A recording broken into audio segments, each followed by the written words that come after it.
ബിസ്മില്ലാഹിർ റഹ്മാനിർ റഹീം. CE 609 അൽ അമീൻ എന്ന് മക്കക്കാർ ആദരവോടെ വിളിച്ച മുഹമ്മദ് നബിക്ക് നുബുവത്ത് ലഭിച്ചിരിക്കുന്നു. ലോകരക്ഷിതാവായ അള്ളാഹുവിൽ നിന്നുള്ള സന്ദേശങ്ങൾ അവിടുന്ന് സ്വകാര്യമായി ആളുകളെ അറിയിച്ചു തുടങ്ങി. രഹസ്യ പ്രബോധനം 3 വർഷം നീണ്ടപ്പോൾ ഖുറൈശി പ്രമുഖർ കേൾക്കെ തന്നെ ജനങ്ങളെ തൗഹീദിലേക്ക് ക്ഷണിക്കാൻ അള്ളാഹു കൽപ്പിച്ചു. അതത്ര ചെറിയ കാര്യമായിരുന്നില്ല.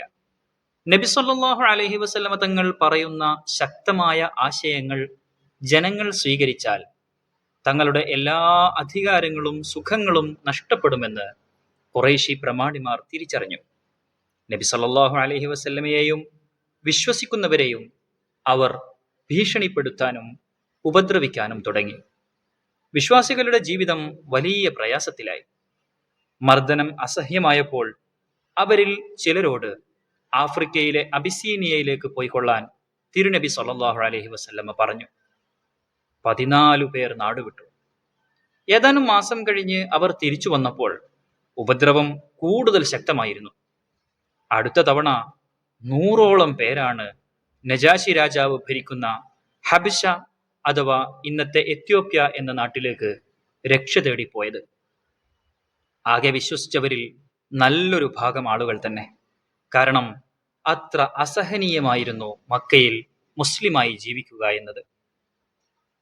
നബിയെ സംരക്ഷിച്ചു എന്ന കാരണത്താൽ മാത്രം അവിടുത്തെ ബന്ധുക്കളായ ബനു ഹാഷിം, ബനു മുത്തലിബ് കുടുംബങ്ങളെ മക്കക്കാർ ബഹിഷ്കരിച്ചു. 2-3 വർഷം ഷിഅബു അബി ത്വാലിബ് എന്ന മലഞ്ചെരുവിൽ പച്ചിലയും പച്ചവെള്ളവും മാത്രം കഴിച്ച് നരകയാതന അനുഭവിക്കേണ്ടി വന്നു അവർക്ക്. ആ പ്രയാസത്തിന്റെ കാഠിന്യം കൊണ്ട് മക്കയിലെ വന്യവയോധികനായ അബൂ ത്വാലിബ് രോഗിയാവുകയും ഏറെ കഴിയും മുമ്പ് മരണപ്പെടുകയും ചെയ്തു. പിതൃവ്യന്റെ വഫാത്തോടെ തിരുനബി സല്ലല്ലാഹു അലൈഹി വസല്ലമക്ക് കിട്ടിയിരുന്ന സംരക്ഷണം നഷ്ടമായി. ഖുറൈശികൾക്ക് എന്തും ചെയ്യാമെന്നായി. വിശ്വസിച്ചവരെ മർദ്ദിക്കാനും പീഡിപ്പിക്കാനും പല മാർഗങ്ങൾ കണ്ടെത്തിയിരുന്നു അവർ. നടക്കുന്ന വഴികളിൽ മുള്ളും മാലിന്യങ്ങളും വിതറിയിട്ടു. ഭക്ഷണവും അവശ്യ സാധനങ്ങളും തടഞ്ഞുവെച്ചു. ബന്ധുക്കളെ അകറ്റി. കുഞ്ഞുങ്ങളുടെ മുന്നിലിട്ട് ഉമ്മയെയും ഉപ്പയെയും ചീത്ത വിളിച്ചു, അടിച്ചു. ചുട്ടുപഴുത്ത മണലിൽ വലിച്ചിഴച്ച് ശരീരം പൊള്ളിച്ചു. സുമയ്യ ബീവിയെ പോലുള്ളവരെ കൊന്നുകളയുക തന്നെ ചെയ്തു. അക്രമം സഹിക്കാനാവാതെ നാടുവിടാൻ ശ്രമിച്ചവരെ തടഞ്ഞുവെച്ചു. വിശ്വാസികൾ എല്ലാം അള്ളാഹുവിനെ ഓർത്തു ക്ഷമിച്ചു, സഹിച്ചു. ചിലരൊക്കെ രാത്രികളിൽ ആരും കാണാതെ ആ നാട്ടിൽ നിന്ന് ഓടിപ്പോയി. അബൂ സലമ റളിയല്ലാഹു അൻഹുവും കുടുംബവും രക്ഷപ്പെട്ടു പോയത് യസ്രിബിലേക്കായിരുന്നു. അതൊരു നല്ല നാടായിരുന്നു. യസ്രിബിൽ നിന്ന് ഹജ്ജിന് വന്ന ഖസ്റജ് ഗോത്രക്കാരുമായി നബി സല്ലല്ലാഹു അലൈഹി വസല്ലമ സംസാരിച്ചു. അവർ ഇസ്ലാം സ്വീകരിച്ചു. അടുത്ത വർഷം 12 പേർ വന്നു. നബി സല്ലല്ലാഹു അലൈഹി വസല്ലമ തങ്ങളോട് അവർ അനുസരണ പ്രതിജ്ഞ ചെയ്തു. മിസ്അബ് ഇബ്നു ഉമൈർ റളിയല്ലാഹു അൻഹുവിനെ നബി സല്ലല്ലാഹു അലൈഹി വസല്ലമ അവരോടൊപ്പം യസ്രിബിലേക്ക് അയച്ചു. തൊട്ടടുത്ത വർഷം ഹജ്ജിന് വന്ന യസ്രിബിലെ ഗോത്ര നേതാക്കളടക്കം 73 പേരാണ് നബി സല്ലല്ലാഹു അലൈഹി വസല്ലമ തങ്ങളോട് അനുസരണ പ്രതിജ്ഞ ചെയ്തത്. തങ്ങളുടെ നാട്ടിൽ തിരുനബിക്കും വിശ്വാസികൾക്കും എല്ലാ സംരക്ഷണവും അവർ വാഗ്ദാനം ചെയ്തു. അവിടെ ഇസ്ലാം അതിവേഗം പ്രചരിച്ചു. എല്ലാ കുടുംബങ്ങളിലും ഒരാളെങ്കിലും മുസ്ലിമായി. മിസ്അബ് റളിയല്ലാഹു അൻഹു തിരുനബി സല്ലല്ലാഹു അലൈഹി വസല്ലമയെ യസ്രിബിലേക്ക് ക്ഷണിച്ചു. സാഹചര്യങ്ങൾ വിലയിരുത്തിയ ശേഷം അള്ളാഹുവിന്റെ അനുമതിയോടെ യസ്രിബിലേക്ക് പോയിക്കൊള്ളാൻ തിരുനബി സ്വഹാബാക്കളോട് കൽപ്പിച്ചു. CE 622 ഇത്. കഠിനമായ പരീക്ഷണങ്ങൾക്കൊടുവിൽ സമാധാനത്തോടെ ജീവിക്കാൻ ഒരിടം കിട്ടിയപ്പോൾ വിശ്വസിച്ചവർ ചെറു സംഘങ്ങളായി മക്ക വിട്ടു. ആദ്യമൊക്കെ ഖുറൈശികൾ അവഗണിച്ചെങ്കിലും തുടരെ തുടരെ മുസ്ലിങ്ങൾ അപ്രത്യക്ഷരാകുന്നുവെന്ന് മനസ്സിലായതോടെ പോകുന്നവരെ തടയാൻ അവർ സന്നാഹങ്ങൾ ഒരുക്കി. ഒളിച്ചും പതുങ്ങിയും ഓരോ സ്വഹാബികളും ആ നാടുവിട്ട് ഓടിപ്പോവുകയായിരുന്നു. ദുർബലരായ ചില വിശ്വാസികളെ ഖുറൈശികൾ പോകാൻ അനുവദിച്ചില്ല. മറ്റുള്ളവരെല്ലാം യസ്രിബിലേക്ക് യാത്രയായി. അബൂബക്കർ സിദ്ദീഖ് റളിയല്ലാഹു അൻഹു, അലി റളിയല്ലാഹു അൻഹു എന്നിവരും നബി സല്ലല്ലാഹു അലൈഹി വസല്ലമ തങ്ങളും അവരുടെ കുടുംബവും മാത്രം മക്കയിൽ അവശേഷിച്ചു. അബൂബക്കർ സിദ്ദീഖ് റളിയല്ലാഹു അൻഹു നബി തങ്ങളോട് ഹിജ്റ പോകാൻ അനുവാദം ചോദിച്ചു. കാത്തിരിക്കൂ അബൂബക്കർ, അള്ളാഹു താങ്കൾക്കൊപ്പം ഒരാളെ കൂട്ടിന് വിട്ടേക്കാം. നബി സല്ലല്ലാഹു അലൈഹി വസല്ലമയുടെ മറുപടി കേട്ട് ഒന്നും പറയാതെ അബൂബക്കർ സിദ്ദീഖ് റളിയല്ലാഹു അൻഹു തിരിച്ചുപോയി. ഒപ്പമുണ്ടാവുന്ന ആൾ നബി തങ്ങൾ തന്നെ ആയിരിക്കണമേ എന്ന് അദ്ദേഹം അഗാധമായി ആഗ്രഹിച്ചു. രണ്ടുപേർക്ക് യാത്ര ചെയ്യാൻ എല്ലാ സന്നാഹങ്ങളും അദ്ദേഹം ഒരുക്കി വെച്ചു. ഇതിനിടയിൽ ഖുറൈശികളുടെ താവളമായ ദാറുൻ നദുവയിൽ മക്കയിലെ പ്രമുഖർ യോഗം ചേർന്നു. മുസ്ലിങ്ങളൊക്കെ നാടുവിട്ടു. മുഹമ്മദ് നബിയെ എന്തും ചെയ്യാൻ ഏറ്റവും നല്ല അവസരമാണിത്. എന്തു വന്നാലും യസ്രിബിലേക്ക് പോകാൻ അനുവദിച്ചുകൂടാ. എങ്ങനെ കൈകാര്യം ചെയ്യണം, അതാണ് ചർച്ച. പല അഭിപ്രായങ്ങൾ വന്നു. തടവിലിടണം, നാടുകടത്തണം, കൊല്ലണം, അങ്ങനെ അങ്ങനെ പലതും. നജ്ദിൽ നിന്ന് വരുന്നതാണെന്നും പറഞ്ഞ് ഒരു വൃദ്ധന്റെ രൂപത്തിൽ ഇബ്ലീസും ആ യോഗത്തിൽ പങ്കെടുത്തിരുന്നു. അവനും അബൂജഹലിനും നബിയെ കൊന്നുകളയണമെന്ന അഭിപ്രായമായിരുന്നു. എല്ലാ കുടുംബങ്ങളിൽ നിന്നും ശക്തരായ ഓരോരുത്തരെ തിരഞ്ഞെടുത്ത് അവർ ഒരുമിച്ച് നബിയുടെ വീട് വളയാനും പുറത്തിറങ്ങുമ്പോൾ ഒന്നിച്ച് ആക്രമിക്കാനും തീരുമാനമായി. നബിയുടെ കുടുംബക്കാർ പ്രതികാരം ചെയ്യുന്നത് ഭയന്നായിരുന്നു ഇങ്ങനെ ഒരു തീരുമാനം. അതീവ രഹസ്യമായി എടുത്ത ഈ തീരുമാനവും ജിബ്രീൽ അലൈഹിസ്സലാം നബി സല്ലല്ലാഹു അലൈഹി വസല്ലമ തങ്ങളെ അറിയിച്ചു. പുറപ്പെട്ടുകൊള്ളുക, അള്ളാഹുവിന്റെ കൽപ്പന ലഭിച്ചു. കൊലയാളികൾ വീട് വളഞ്ഞ അതേ രാത്രി അവർക്കിടയിലൂടെ തന്നെ തിരുനബി സല്ലല്ലാഹു അലൈഹി വസല്ലമ പുറത്തേക്ക് കടന്നു. സൂറത്തു യാസീനിലെ സൂക്തങ്ങൾ പാരായണം ചെയ്ത് ഒരു പിടി മണൽ വാരി അവരുടെ കണ്ണുകളിലേക്ക് എറിഞ്ഞതോടെ അല്പനേരം അവർക്കൊന്നും കാണാൻ കഴിഞ്ഞില്ല. അലി റളിയല്ലാഹു അൻഹുവിനെ അവിടുത്തെ വിരിപ്പിൽ കിടത്തിയിരുന്നു. തനിക്ക് മക്കക്കാരുമായി ഉണ്ടായിരുന്ന ബാധ്യതകൾ അദ്ദേഹത്തെ ഏൽപ്പിക്കുകയും അവ വീട്ടാൻ നിർദ്ദേശിക്കുകയും ചെയ്തു. പുറത്തിറങ്ങിയ പ്രവാചകർ നേരെ അബൂബക്കർ സിദ്ദീഖ് റളിയല്ലാഹു അൻഹുവിന്റെ വീട്ടിലേക്ക് ചെന്നു. അനുമതി ലഭിച്ചിരിക്കുന്നു, പുറപ്പെടുകയാണ് അബൂബക്കർ. കൂടെ വന്നോട്ടെ നബിയെ? അതെ, കൂടെ വരാം. കാത്തിരുന്ന നിമിഷം അബൂബക്കർ സിദ്ദീഖ് റളിയല്ലാഹു അൻഹു പൊട്ടിക്കരഞ്ഞു. ഹിജ്റയിൽ തിരുനബിയെ അനുഗമിക്കാനുള്ള ഭാഗ്യം ലഭിച്ച സന്തോഷമായിരുന്നു അദ്ദേഹത്തിന്. അവരിരുവരും തങ്ങൾക്ക് പോകേണ്ട യസ്രിബിന്റെ ഭാഗത്തേക്ക് പോകാതെ തെക്കുഭാഗത്തുള്ള ഒരു മലയുടെ മുകളിലേക്ക് പോയി. സൗർ എന്ന ആ മലയുടെ മുകളിൽ ഒരു ഗുഹയിൽ ഒളിച്ചിരുന്നു. നേരം പുലർന്നു.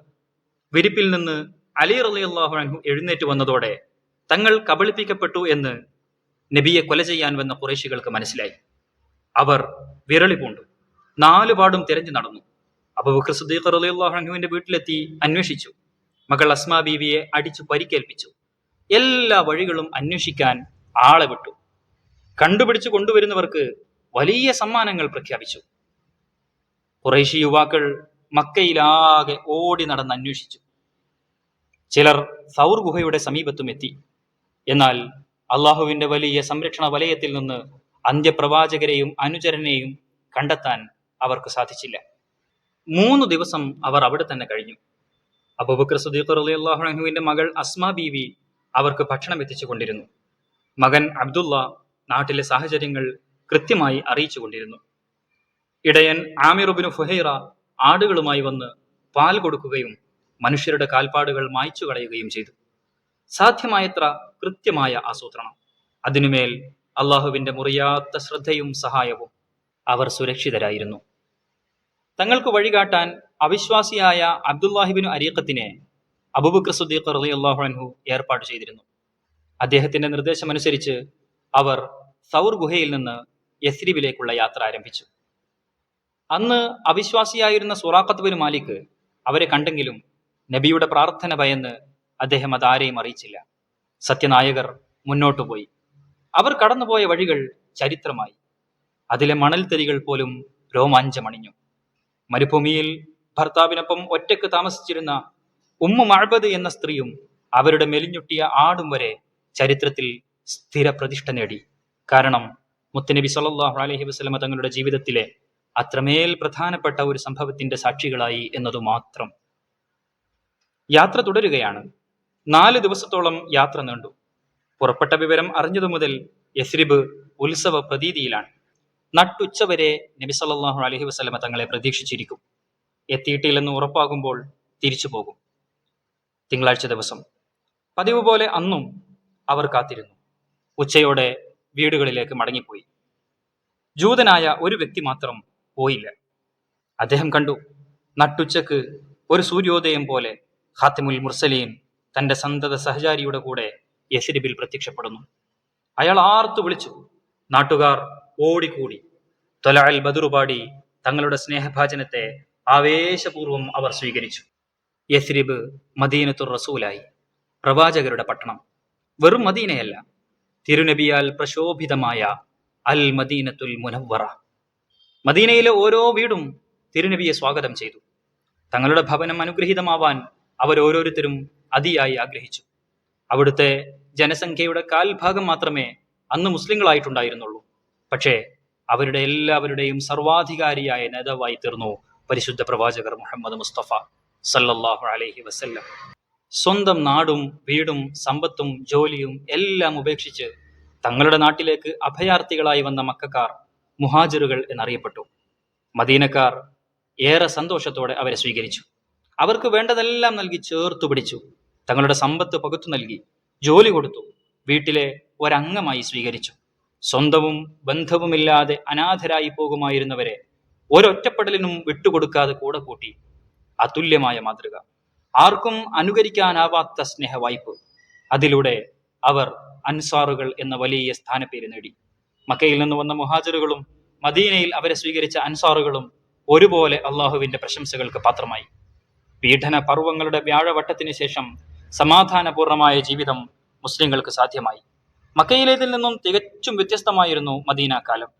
ദീനിന്റെ പൂർത്തീകരണം നടന്ന പതിറ്റാണ്ട്. ഹിജാസ് മുഴുവൻ വിശ്വാസത്തിന്റെ വെള്ളി വെളിച്ചം വരുന്ന മനോഹരമായ നാളുകൾ. അതിരുകൾ ഭേദിച്ച് തൗഹീദിന്റെ സന്ദേശം ലോകം ചുറ്റിയ അതിസുന്ദരമായ പ്രഭാതങ്ങൾ. ആ വിജയഗാഥയുടെ നിദാനമായി മാറിയത് ഹിജ്റയായിരുന്നു. അതുകൊണ്ട് തന്നെ ഇസ്ലാമിന്റെ ചരിത്രം 2 ഭാഗമായി, ഹിജ്റക്ക് മുമ്പും ഹിജ്റക്ക് ശേഷവും.